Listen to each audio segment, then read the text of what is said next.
Welcome back, I'm DRN and this is Mechabellum. This will be our third game in this tournament and we're still in the winner's bracket. We're against Baki Muller, aiming to secure our place in the final by winning this one as well. Oh wow, the game really wants me to play Arclights it looks like, but I've got to go with Supply Specialist here even though it's got so much less HP to begin with. It's just so strong, and Crawlers plus Sledgehammers is a really nice opening pair. Okay, our opponent is either suffering from choice paralysis or is really, really brave. He's not picked a specialist, so the game's going to give him a random one if it counts down to 0, and yes it has. Okay, hopefully he's not AFK, because that would be really anticlimactic. He's got Marksman and Mustangs, and I already know he's Speed Specialist because he's got 11 meters per second movement on those Marksmen. Okay, I'm going to unlock Arclights, because there's a good chance we'll want them in future if we're having to deal with ranged Mustangs. I'm still really liking my Crawler Overload opener here, because Mustangs aren't great against Crawlers and Marksmen are terrible against Crawlers. And there's every chance that our opponent has to buy chaff, because that's what he's lacking right now, so we don't need to worry about Arclights too much. So already off the bat I'm fairly confident we're going to win this first round.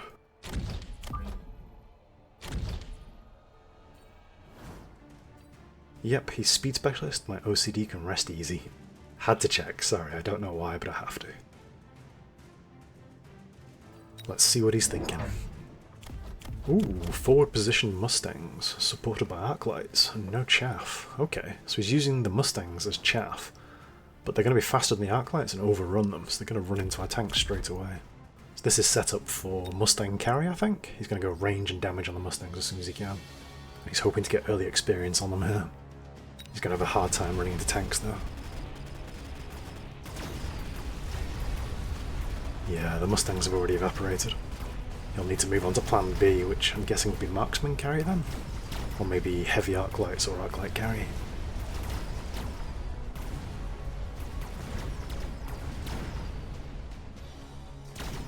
So early level 2 and tank carry is definitely on the cards.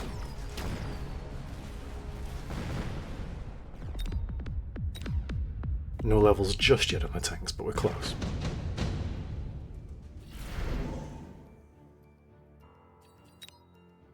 Right, none of these really suit us. It's too late to be thinking about mass-produced melting point or improved wraith.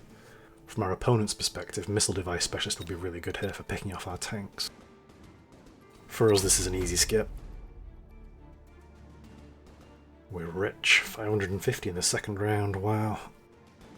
Let's get more tanks and represent tank carry and see what he does. Slightly wider here in case he does a second set of Mustangs on the wings on either side. We're at risk of flyers here, but if he does go airborne, we just go Mustangs with the range ourselves and annihilate them. And if he goes Vulcan, we'll go Phoenix, because we've already got a tank line to hold the Mustangs at bay. I'm going to take health here, just because it means our tanks are even tankier.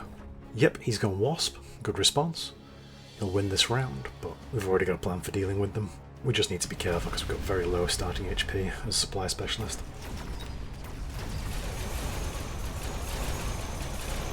We've got nothing that shoots upwards, and that's a risk I was willing to take because I think the tanks are more important right now for us. If we can get them to level 2, he'll have a really hard time killing them. Whereas level 2 Wasps still die instantly to Mustangs really. Killing the towers is worth 200 XP each for the units that kill them. So that's a huge amount more for our tanks and our crawlers. It's just painful watching them die so slowly and do nothing, but never mind. It's okay to lose the battle to win the war. Right, let's see what we get.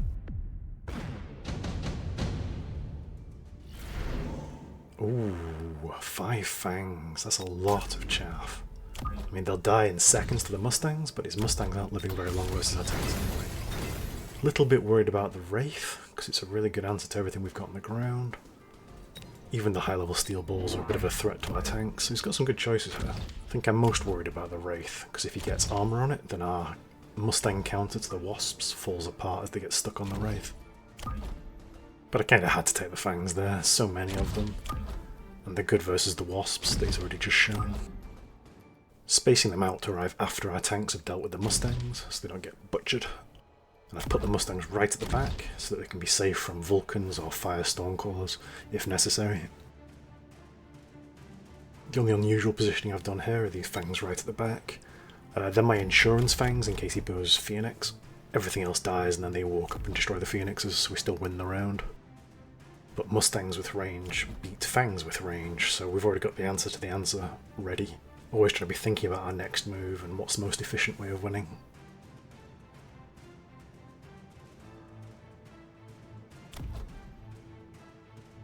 I like how neat and regimented all this stuff is here, it looks very pretty.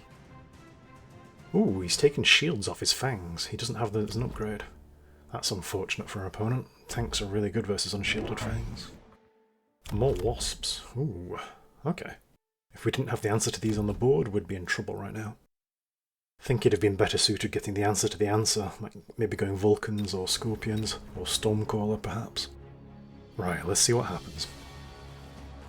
I think our tanks are going to have a field day. Yeah, oof, it's going to be a slaughter here. It's just the Wasps that are a bit of a wild card. There's so many of them this early. He hasn't taken any upgrades yet, which makes sense. But yeah, I think we've just overwhelmed him on the ground. Our tanks aren't even scratched. Ouch, that's just an overwhelming force. He needs Vulcans really badly.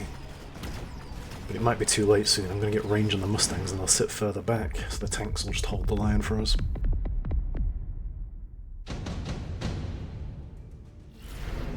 Ooh, barrier is perfect for him. Gives him a way of keeping the Vulcan alive longer. I think it's perfect for us though as well. Sorry friend, if you won't do it, I will. I shall summon the Beast of the Flames from the depths. I think it'd be better on the left, because he's a little bit left skewed with the way the Wasps are spread out. Right, is it worth levelling up the tanks, or getting upgrades on the Mustangs, or just getting more units? What are we struggling with, or what will we struggle with if he buys it? I'm a little bit scared of Overlord here. But I think we've got enough Fangs that even if he does go Overlord, we can just mob it and bring it down with weight of numbers. Let's just shore up this right side because it doesn't have a Vulcan as yet. And let's see what he's thinking. Oh wow, jump drive on the Wasps. That's super speedy. They're going at 24 meters per second. Wow. They are lightning fast. Won't help them kill stuff though, they'll still just die to the Mustangs. Whoa, even more Wasps. We are super committed. Is he going to go for a huge flank play by pushing them all on the flank? Ground attack specialization as well. Yeah, he's all in on Wasp right now. They're just going to get stuck on the tanks and stuck on the Vulcan. Ooh. Well, let's find out. Here we go. Our tank's still dominating the ground battle, and the Vulcan providing its protective bubble for everything to sit safely within. Yeah, I mean, the Wasps are chewing through the crawlers quite efficiently, but they're still dying to the Mustang. It needs a solid answer to our ground force and fast. I think that now he's got a good answer to our crawlers, he should maybe go all in Stormcrawlers as well, put fire on them. Or throw down a few Wraiths and give them armor so they can tank the Mustang fire. Right, he's got his back to the wall. Let's see what he does. Oh, perfect for him. The game is really trying to help him here. Those Stormclaws are exactly what the Doctor ordered. Grab them, get 2 more sets, put fire on them, and Bob's your uncle. He's got a solid answer to everything we've got. Unfortunately, it also works in reverse. I can also take the Stormcallers. Yeah, Mustangs get their level ups, they've earned it. And we've got 850 left over, what to spend it on. I think range on the Mustangs, they sit further back and don't get exposed to Stormcallers. And then let's anticipate the big flank play if he goes for it with those jump drive equipped Wasps. Nope, those aren't Mustangs, whoops. So we're pushing for the win here, so I've taken a rapid resupply for the extra 200 to spend, temporary range, and let's drop a shield down here to do the same thing as that Vulcan is over there. Might be overkill, but this is a tournament game, let's take it seriously.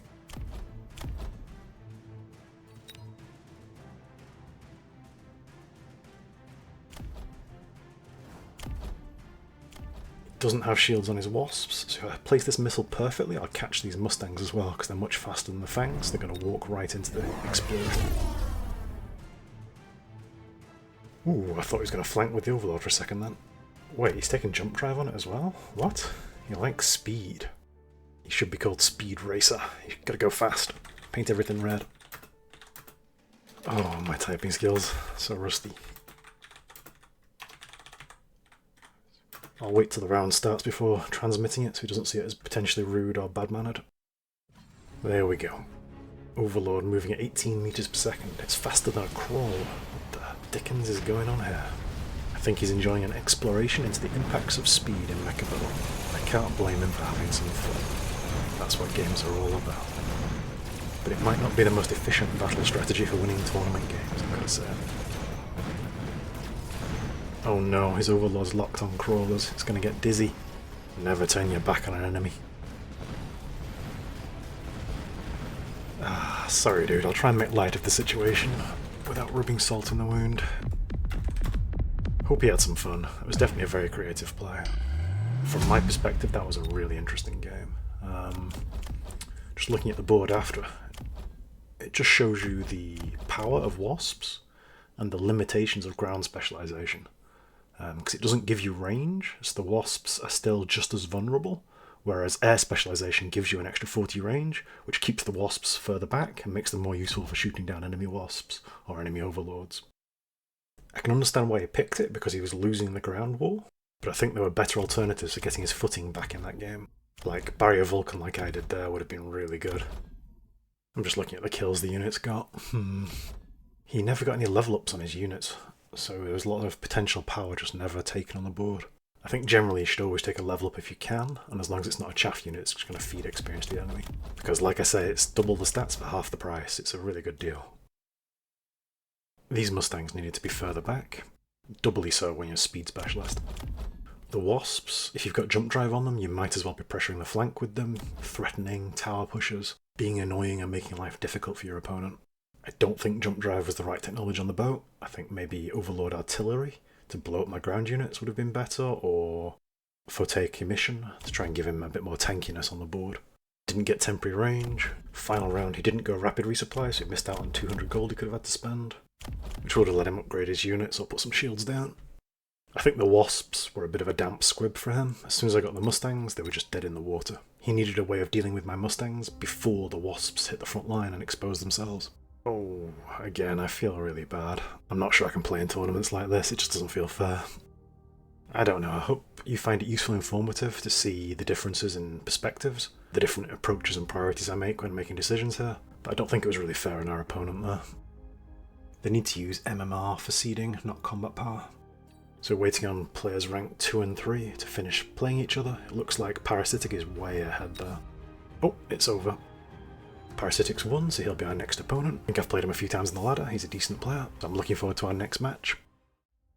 Oh, and it's over. That's a bit anticlimactic. We didn't get a 4th game. That's weird. Maybe Parasitic had to go and just dropped out. I don't know. Aw, I was looking forward to that.